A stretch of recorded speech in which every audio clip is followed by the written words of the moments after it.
Assalomu alaykum aziz tomoshabinlar.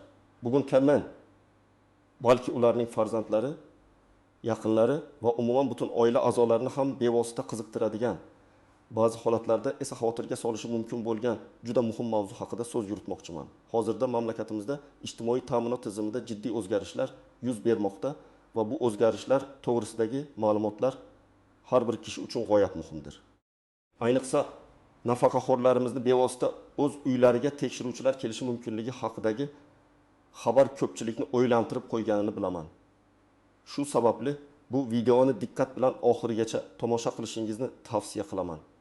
Bugungi videoda aytiladigan har bir so'z, har bir maslahat sizning huquqlaringizni himoya qilishda, tushunmovchiliklarning oldini olishda va eng muhimi osoyishta hayot kechirishingizni ta'minlashda yordam beradi. Videoni hoziroq like tugmasini bosib qo'llab-quvvatlang va kanalimizga obuna bo'lishni unutmang. Shunda bu kabi muhim yangiliklardan birinchilardan bo'lib xabardor bo'lasiz.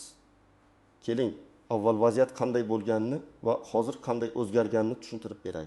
Avvalgi tizimda, ya'ni so'nggi bir necha yilgacha nafaqalarni tayinlash va to'lash jarayonlari asosan qog'ozbozlikka asoslangan edi.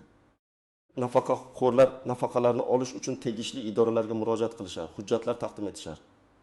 Shundan so'ng ularning arizalari ko'rib chiqilib, nafaqa tayinlangan. Keyinchalik nazorat mexanizmlari ham asosan rasmiy ma'lumotlar, bank hisob varaqlaridagi harakatlar yoki shikoyatlar asosida amalga oshirilar edi. Ya'ni tekshiruvchilar faqatgina muayyan shubha yoki norozilik kelib chiqqanda yoki ma'lum bir reja asosida tasodifiy tekshiruvlar o'tkazishardi. Bu tizimda ba'zi kamchiliklar mavjud edi. Ba'zida nafaqa oluvchilarning haqiqiy yashash sharoitlari, sog'liq holatlari yoki oilaviy ahvoli, ayniqsa ijtimoiy nafaqalar tayinlashda muhim bo'lgan omillar yetarlicha chuqur o'rganilmasdi. Bu esa afsuski, ba'zi holatlarda nafaqa mablag'laridan noto'g'ri foydalanishga yoki nafaqa olishga haqqi bo'lmagan shaxslarning uni olishga sabab bo'lishi mumkin edi. Masalan, vafot etgan qarindoshi uchun nafaqa olishda davom etgan shaxslar yoki nogironlik nafaqasi olib aslida mehnatga layoqatli bo'lgan holatlar kabi. Hozirgi kunda esa vaziyat tubdan o'zgargan. Davlatimiz nafaqa tizimining shaffofligini oshirish, undan foydalanish samaradorligini kafolatlash va eng muhimi, haqiqatda yordamga muhtoj bo'lgan fuqarolarga yordam yetib borishini ta'minlash maqsadida jiddiy islohotlar olib bormoqda. Endi nafaqa va ijtimoiy yordam pullarini tayinlash hamda ularning to'g'ri sarflanishini nazorat qilish mexanizmlari yanada kuchaytirilgan. Eng asosiysi shundaki, nafaqa va ijtimoiy yordam oluvchilarning yashash joylariga, ya'ni to'g'ridan to'g'ri uylariga tegishli vakillar tomonidan tekshiruvlar o'tkazilishi amaliyoti joriy qilinmoqda. Bu nafaqat qog'ozdagi ma'lumotlarni tasdiqlash, balki haqiqiy holatni ko'z bilan ko'rish. Nafaqa oluvchining sharoitlarini tushunish, uning ehtiyojlarini aniqlash va shu bilan birga har qanday qonunbuzarlikning oldini olishga qaratilgan choralardir. Bu jarayonning asosiy maqsadi aholiga ko'rsatilayotgan ijtimoiy himoya choralarini yanada adolatli va manzilli qilish. Keling, endi eng asosiy qismga o'tamiz. Bu o'zgarishlardan kimlar xavotirlanishi kerak va kimlar mutlaq xotirjam bo'lishlari mumkin?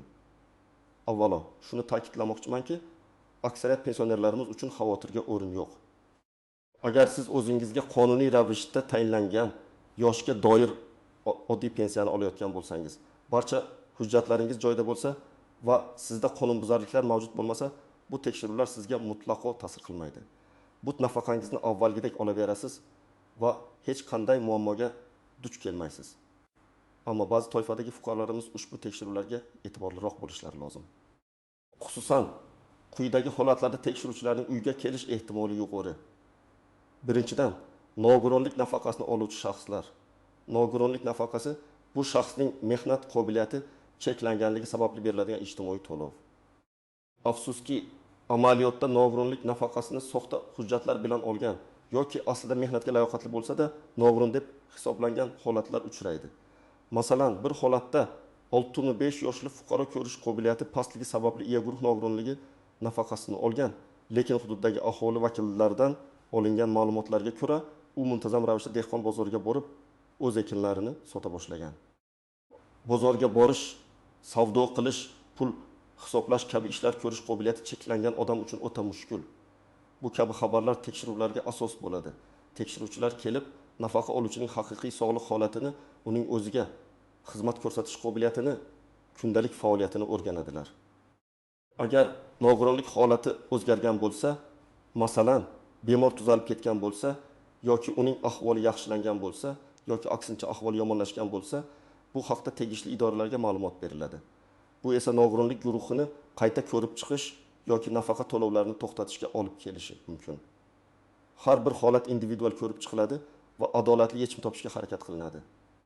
Ikkinchidan, boquvchisini yo'qotganlik nafaqasini oluvchi oilalar. Bu turdagi nafaqa vafot etgan shaxsning qaramog'ida bo'lgan oila a'zolariga, asosan voyaga yetmagan bolalarga yoki o'qiyotgan talabalarga beriladi. Vaziyatga misol keltirsak, bir oila 5 yil oldin vafot etgan otasi uchun 2 farzandiga boquvchisini yo'qotganlik nafaqasini olardi. Bolalardan biri o'qishni tugatib ishga kirgan, ikkinchisi esa 23 yoshga to'lganiga qaramay, hali ham o'qishni davom ettirayotganini ko'rsatuvchi hujjatlar bilan nafaqa olishda davom etayotgan edi. Tekshiruvchilarning vazifasi aynan shunday holatlarda nafaqa olish uchun qonunda belgilangan mezonlarga rioya qilinayotganini tasdiqlashdir. Agar o'quvchi talabalarning yoshi o'qish holati o'zgargan bo'lsa, masalan, o'qishni tashlab ketgan bo'lsa yoki turmushga chiqqan qiz farzandi hali ham o'quvchisini yo'qotganlik nafaqasini olayotgan bo'lsa, bu nafaqa to'lovlari to'xtatilishi mumkin.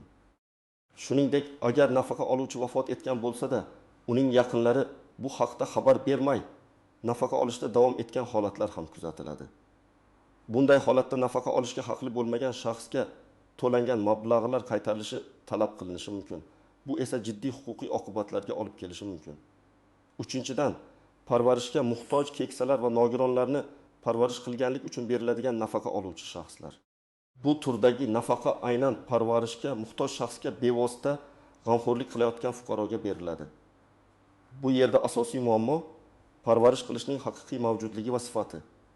Ba'zida shunday holatlar bo'ladiki, nafaqa oluvchi rasman qariyani parvarishlayotgan bo'ladi, lekin aslida u boshqa viloyatda yashaydi yoki o'zi kasalligi tufayli qariyaga to'laqonli parvarish qila olmaydi.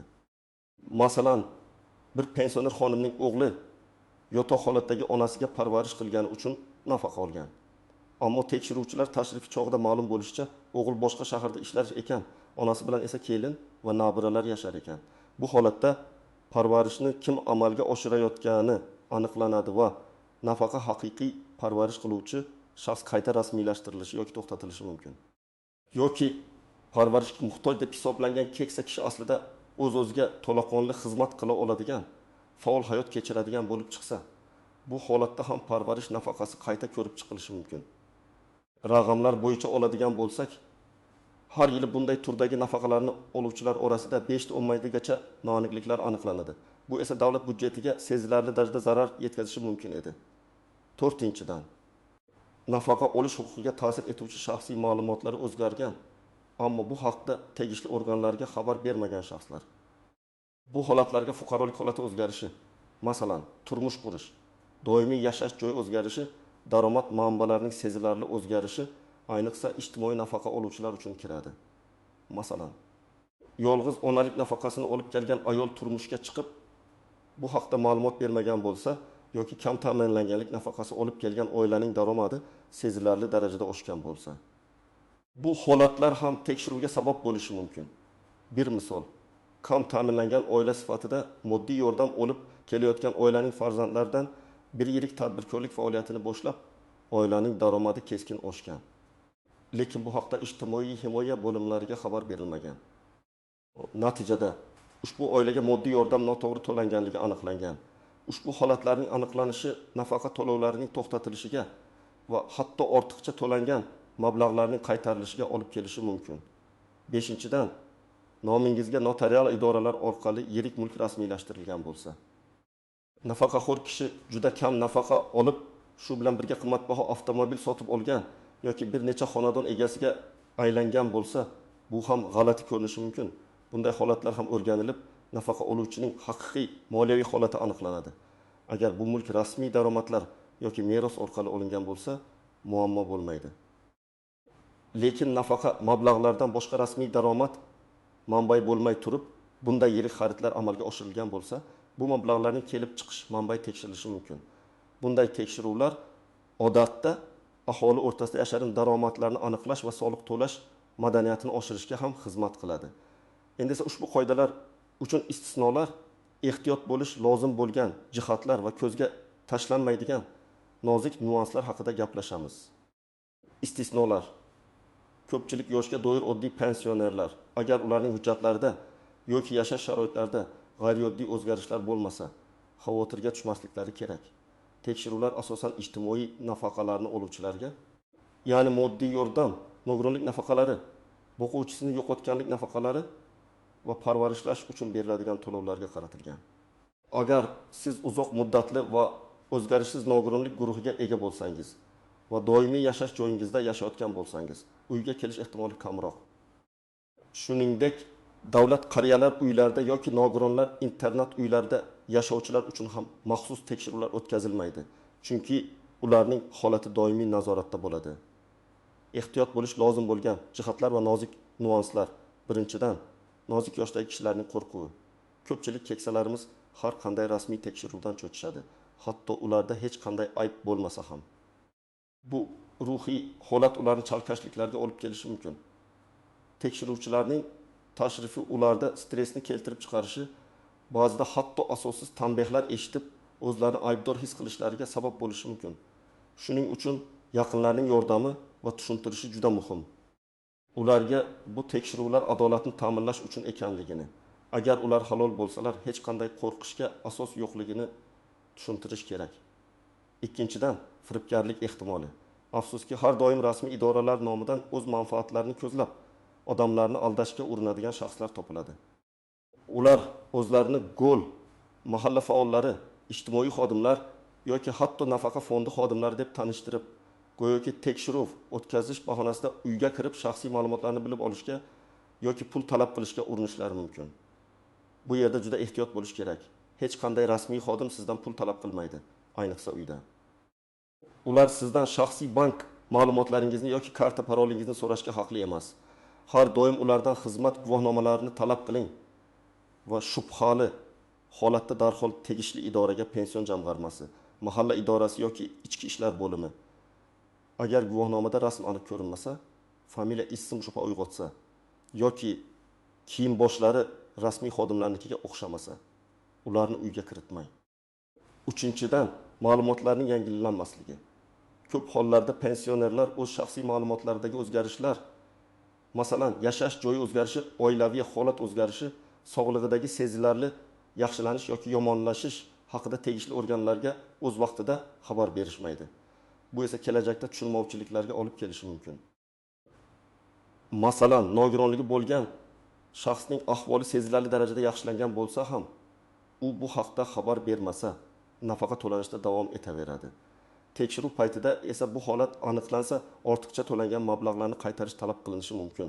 Shu sababli har qanday muhim o'zgarishlar haqida zudlik bilan pensiya jamg'armasining hududiy bo'limiga xabar berish juda muhimdir. To'rtinchidan, nafaqa tizimidagi yangiliklarni tushunmaslik. Ijtimoiy ta'minot sohasida xonchilik tez-tez yangilanib turadi. Ba'zi pensionerlar yoki ularning yaqinlari bu yangiliklardan bexabar bo'lishlari mumkin. Natijada ular o'zlari bilmagan holda qonunbuzarlikka yo'l qo'yishlari mumkin. Masalan, bir paytlar nafaqa olish uchun qonuniy bo'lgan biror shart hozirda o'zgarib amaldagi qonunchilikka zid bo'lishi mumkin. Shuning uchun muntazam ravishda tegishli idoralardan yoki ishonchli axborot manbalaridan ma'lumot olib turish muhim. Beshinchidan, nogironlikning qayta ko'rib chiqilishi. Ba'zi nogironlik guruhlari doimiy bo'lmay, ma'lum muddatdan so'ng qayta ko'rikdan o'tishni talab qiladi. Agar pensioner o'z vaqtida qayta ko'rikdan o'tmasa, unga nafaqa to'lovlari to'xtatilishi mumkin. Tekshiruvchilarning tashrifi bu kabi holatlarni ham aniqlashga xizmat qiladi. 6-dan, yashirin daromadlar va ularning oqibatlari. Yuqorida aytib o'tganimdek, ijtimoiy nafaqa oluvchilar uchun daromad manbalari muhim ahamiyatga ega. Agar pensioner rasmiy ravishda kam ta'minlangan bo'lsa-da, noqonuniy yo'llar bilan yoki soliqdan yashirib katta daromad olayotgan bo'lsa, bu ham tekshiruvga sabab bo'lishi mumkin. Bunday holatda nafaqa to'xtatilishi va hattoki huquqiy javobgarlikka tortilish ehtimoli ham mavjud. Endi esa eng muhim qism, amaliy maslahatlar. Nima qilish kerak? Qayerga murojaat qilish kerak? Qanday hujjatlarni to'plash kerak va qanday munosabatda bo'lish kerak? Birinchi va eng asosiy maslahat: vazminlikni saqlang. Agar tekshiruvchilar eshigingizni taqillatsa, aslo vahimaga tushmang. Odatda agar sizda halol va qonuniy ravishda nafaqa olib kelayotgan bo'lsangiz, hech qanday xavotirga o'rin yo'q. Ularning maqsadi sizni jazolash emas, balki ma'lumotlarni tasdiqlash va adolatni ta'minlash. Ikkinchi qadam, har doim xizmat guvohnomasini talab qiling. O'yingizga kelgan har qanday shaxsdan, u qanday idoradan bo'lishidan qat'i nazar, avvalo o'z xizmat guvohnomasini ko'rsatishni talab qiling. Guvohnomada shaxsning familiyasi, ismi, lavozimi, u qaysi tashkilot vakili ekanligi va albatta imzosi va muhri bo'lishi shart. Agar guvohnoma shubhali ko'rinsa yoki ular uni ko'rsatishdan bosh tortsa, aslo ularni uyga kiritmang. Guvohnoma ma'lumotlarini yozib oling. Uchinchi qadam, telefon orqali aniqlik kiriting. Agar shaxslarning xizmat guvohnomasi sizda shubha uyg'otsa yoki ular o'zlarini noo'rin tutsa, darhol tegishli idora, masalan, pensiya jamg'armasining hududiy bo'limi, mahalla idorasi, hokimlik ijtimoiy himoya bo'limi bilan bog'laning va ularning kelganini tasdiqlab oling. Har bir davlat idorasining rasmiy ishonch telefoni yoki qisqa raqami mavjud. Shoshilmang, avval ma'lumotni tekshiring, keyin eshikni oching. Bu sizni firibgarlikdan himoya qilishning eng samarali yo'li.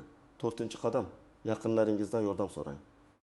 Agar siz yolg'iz yashasangiz yoki o'zingizni noqulay his qilsangiz, tekshiruvchilar kelganida yaqin qarindoshingizdan, farzandingiz, nabrangiz, qo'shningizdan yoningizda bo'lishini iltimos qiling. Ularning ishtiroki jarayonning shaffof o'tishini ta'minlashga yordam beradi va siz o'zingizni xavfsizroq his qilasiz. 5-qadam, hujjatlaringizni tartibga solib qo'ying.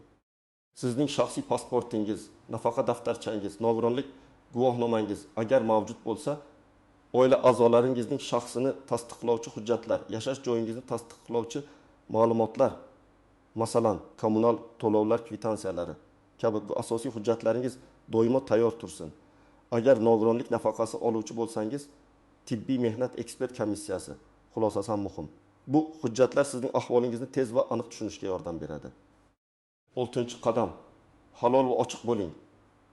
Tekshiruvchilarning savollariga to'g'ri va ochiq javob bering. Hech narsani yashirishga urinmang, chunki bu vaziyatni yanada murakkablashtirishi mumkin. Agar sizda biror narsa to'g'risida aniq ma'lumot bo'lmasa yoki tushunmasangiz, buni ochiq ayting va tushuntirishni so'rang. Ular sizga yordam berish uchun kelishganini unutmang. 7-qadam, savollaringizni bering va tushuntirish talab qiling. Agar tekshiruvchilarning biron bir harakati yoki so'zi sizga tushunarsiz bo'lsa, ulardan to'liq tushuntirish berishlarini so'rang. Sizning har qanday savolingizga javob berish ularning vazifasidir.